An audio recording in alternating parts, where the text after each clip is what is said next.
This week is World Architecture Day. So here's a little bit of trivia. Long ago, architecture was an Olympic sport. A French postman spent 33 years building a palace with stones he picked up on the street. The Empire State Building earns more money from its observation decks than from its 85 floors of office space. And more time has passed between the start and end of construction of the Great Wall of China than between the start of Christianity and today. Fascinating, isn't it? Welcome to Kaleidoscope, where we are positive, daring, different. Today on the show, early intervention in children is always the best, the investment climate in Sri Lanka, and we check out vegan flavors. Kaleidoscope is on YouTube, Facebook, Instagram, and LinkedIn. Remember to subscribe, follow, and like us for more. A massive thank you to our fabulous partners of the show, Srilanka Life, CDB, and The Daily Morning. CDB Hybrid Leasing. Enjoy exclusive interest rate and much more for hybrids, plug-in hybrids, and EV vehicles. Looking back at the week that was on CDB Snapshot, the Hambantota International Port marks a 40% increase in roll-on roll-off transshipment between the second and third quarters of 2024. The Sri Lankan rupee appreciates nearly 10% against the US dollar, a 2% spike since the election. The World Bank signs an additional $200 million to support Sri Lanka's economic reforms. The WHO recognizes Sri Lanka for its success in controlling hepatitis B and in reducing under 5 mortality. A painting discovered by a junk dealer in a basement could be an original Picasso. Costco has begun selling platinum bars for $1,089 on its website.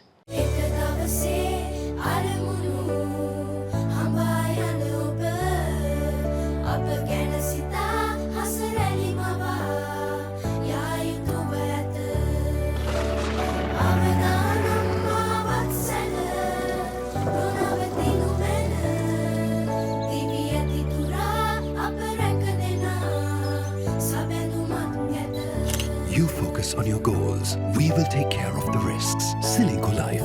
Welcome to Srilanka Life News Capsule. Sri Lanka is recovering from an economic crisis and investors are cautious, aren't they? Our history of seemingly random policy changes doesn't do us any favors either, and there seems to be no broad confidence in Sri Lanka's investment ecosystem. Kitmina Hevage, Senior Development Policy Advisor and member of the World Economic Forum's Expert Network, who works across 17 Asian economies, joins me from Hong Kong for some analyses.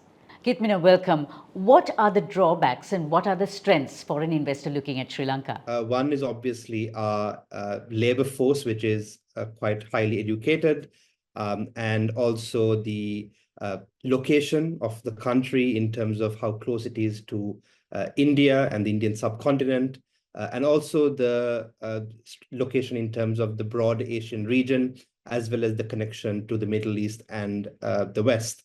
So these are all factors that should ideally, on paper, lead to better investor confidence in the country. Unfortunately, the weaknesses are mostly policy and regulation related, which then is, of course, based on our politics. In Sri Lanka, over the past few years, we've had a lot of bad regulations and policies, which has made trading and investing in Sri Lanka burdensome. And as a result, the big investors in the world, and in particular in Asia, are not particularly too confident in coming to Sri Lanka. From an investor's perspective, what are the sectors and industries that hold promise? Logistics is one of the big things that keeps coming up for Sri Lanka when we speak to investors around the world. In addition, in terms of manufacturing, the electronics industry sector is an area where Sri Lanka can plug in. So, for example, parts and components of an electronic item are produced in different countries and then assembled in China or somewhere else in the world. So Sri Lanka can easily tap into those parts and components supply chain. Another, of course, is tourism. We also have, I think, a lot of potential for education services provision if we are going to be progressive with that sector. So if we allow private investment to complement our state education sector, then that will also encourage more students from around the region to come to Sri Lanka and study. But that requires that investment beyond the state sector. So state education and free education should be protected at all costs. But at the same time, we should also allow private education investment so that that then encourages and creates more opportunities for employment, but also economic growth and education opportunities for Sri Lankans as well. Looking at South Asian and our Southeast Asian neighbours who have done well, what are the lessons that we can take in actually attracting FDIs? Firstly is the policy consistency and the responsibility for some key macroeconomic metrics. And the second is progressive trade policies. And to understand that we need to be an outward-looking economy, an export-led economy. And for that, we need to ensure that our trade policies are in place, our investment policies are in place, and also at the same time, make sure that things like education policies that are ready to work in a private sector company where they are required to problem solve regularly, rather than simply memorize things from a textbook and replicate that in an exam. And these are policies and these are practices that have succeeded in countries that we are competing against. And here's our market sketch this week. At the Colombo Stock Exchange, both indices continued to move upward, and to put this into context, in September, both indices dropped close to the lowest level seen this year. And now, in just the second week of October, the indices seems to be heading towards the highest point reached this year. Oil prices moved back up to over $75 per barrel due to Middle East hostilities, even as Saudi Arabia warned OPEC Plus members Iraq, Kazakhstan and Russia that prices could drop to as low as $50 per barrel if they continue to flout output quotas.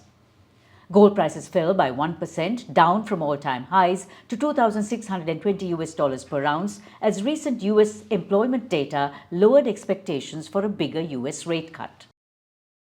Dubai is taking dining to the next level with its super secret supper clubs, secret locations, mystery menus and exclusive seating, organized by self-taught chefs in their homes.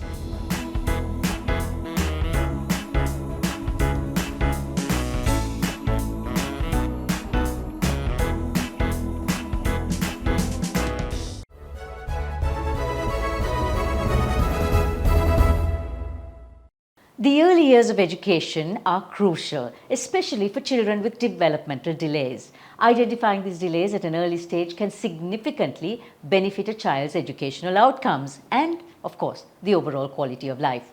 But does this happen in Sri Lanka? And is it possible to do? With me today is educational psychologist Nilu Pereira, who has been working with children with developmental delays for decades, and she delves into the reasonings and importance of children being diagnosed early. So what are the signs a parent, a guardian or any adult for that matter should actually look out for? And what are the developmental delays that we are looking at? As a baby, maybe check for the interaction and whether she or he is following the mother, and the eye contact and responding to the name. Also certain things like whether the child likes to be isolated or socially interactive.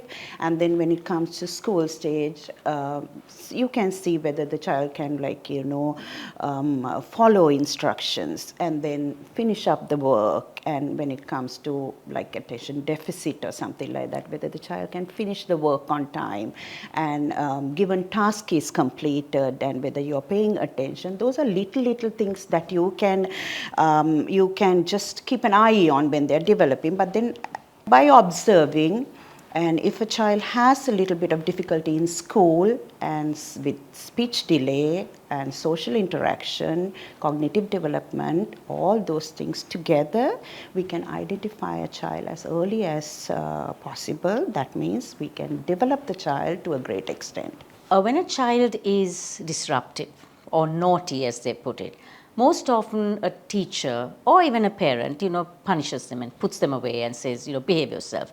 Where is there a balance? How do you know a child is naturally naughty or actually having a developmental delay? I'm just going to talk about a school setting or an early childhood, like a Montessori preschool kind of a level, where there's a child who's very, like you said, disruptive or behavior difficulty. and then does not follow instruction and listen to certain things. We have to definitely find out why the child is like that. It's a common thing where those days we always say naughty child, lazy child, and doesn't listen, and then ignore the child or punish the child.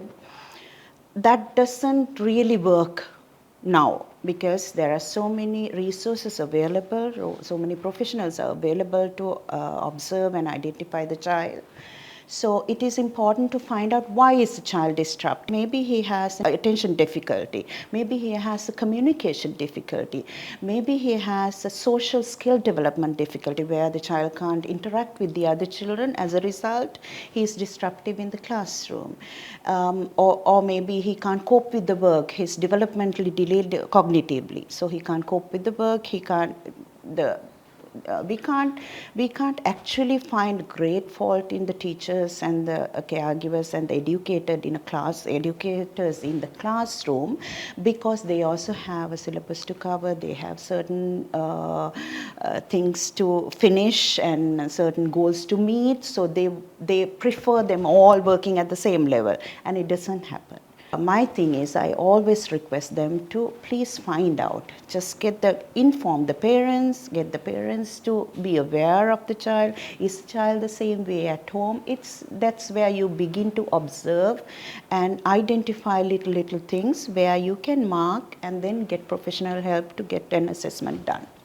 Nilu, what about schools, kindergartens, preschools, Montessori's, nurseries, play schools, things like that, places like that? What signs should a teacher be looking for? If a child is not playing with the other children and isolating him or herself, if the child is not following instructions, there's certain instructions as little as, do a puzzle or fix two things together. If the child cannot fix it, just watch. I mean, these things are not definitely developmental delay, but these are little clues that we are looking at. One of the main things is the speech delay, which is connected to many developmental delays.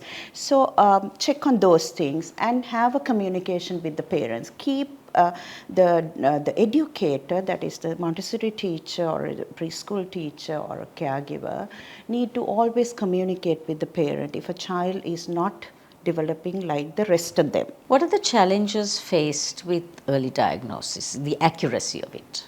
It's the wait and see. I don't think you should wait and see. Okay, let's say the speech delay, right? It's a basic, like a very, very common thing, speech delay. A lot of grandparents have this thing. My son also was speech delayed, my daughter was also. It can be. The child will pick up and then the child will speak, all good. But what if it's something else which is related to some neurodevelopmental delay? So it's better to always go get a professional help and get the right assessment done.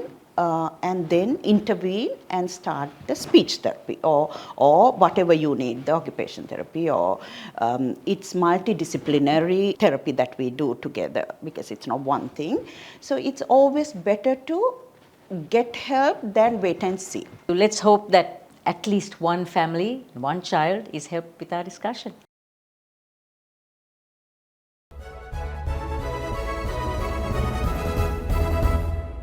This Poya Day and every Poya Day after, hop on over to the Mount Lavinia Hotel for a specially curated and crafted organic vegan lunch buffet which takes veganism in any form to an exciting new level.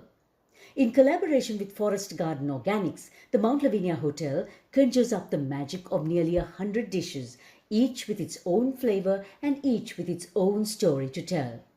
The variety too is amazing, from delicate hors d'oeuvres to salads in every shade of green, wholesome mains which are creatively crafted to feature some unusual produce, to a delectable array of desserts that will give you a healthy sugar high. The buffet is a study in how vegan cuisine can truly be the star of any culinary discovery. Seeing is truly believing that going vegan will give your taste buds superpowers. So with October being Breast Cancer Awareness Month, you know what you have to do. See you next week.